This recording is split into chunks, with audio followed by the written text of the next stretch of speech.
nel rione Desaparecido, il rione degli scavi, quello di via Peschiera, appunto ecco la strada principale, via Peschiera, un quartiere, una porzione di Cagliari utilizzata più che altro come un maxi parcheggio e al di là delle case ancora chiuse dopo le lesioni legate ai crolli di un po' di anni fa, è in un rione nel quale le attività commerciali praticamente non esistono, ce n'è una, in qualche modo rappresenta una sorta di memoria storica all'angolo tra via Peschiera e via Marengo, particolarità non da poco, si vedono ancora sulle pareti i segni del disastro di un po' di anni fa.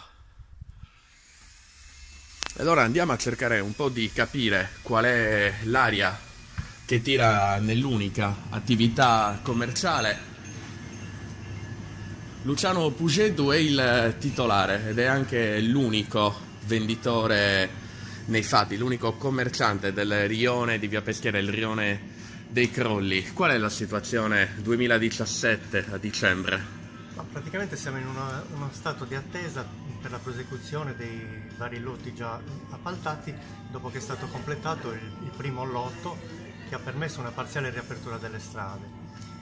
Quindi la situazione dipende anche dai lavori nella rotonda di Piazza d'Armi che verosimilmente dovrebbe un po' modificare l'afflusso del traffico nel quartiere.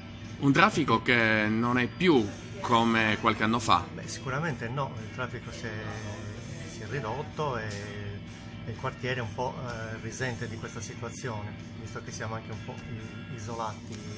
Questo è conosciuto oramai da anni come il rione dei crolli e nei fatti è diventato anche abbastanza il rione Desaparecido da un punto di vista commerciale soprattutto, ed è anche utilizzato come parcheggio perché sono tantissime le auto anche nella porzione di strada proprio davanti alle case sbarrate e lesionate. Sì, in parte sono gli studenti che utilizzano queste strade come parcheggio. Indubbiamente una riapertura delle strade completa favorirà un po' la ripresa anche commerciale della situazione. Lei è anche residente qua nel rione? Sì, sono residente. Proprio in via Peschiera? Via Peschiera. Ecco, il comune ha fatto una parte dei lavori, però adesso un'altra parte è ancora bloccata. Qual è il vostro augurio? Beh, noi sappiamo che devono partire al più presto i lavori e sappiamo anche che ci sono dei ritardi di tipo burocratico a quanto pare. Quindi siamo in attesa.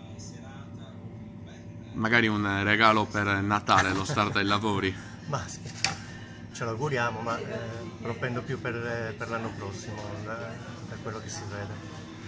In un'ultimissima battuta, signor Pugedu, come vivere in un rione comunque che in parte e nei fatti è isolato dal resto della città? Vivere e lavorare? Beh, dal punto di vista sia del viverci che del lavorarci, una situazione di disagio si sente, certo, una certa penalizzazione c'è.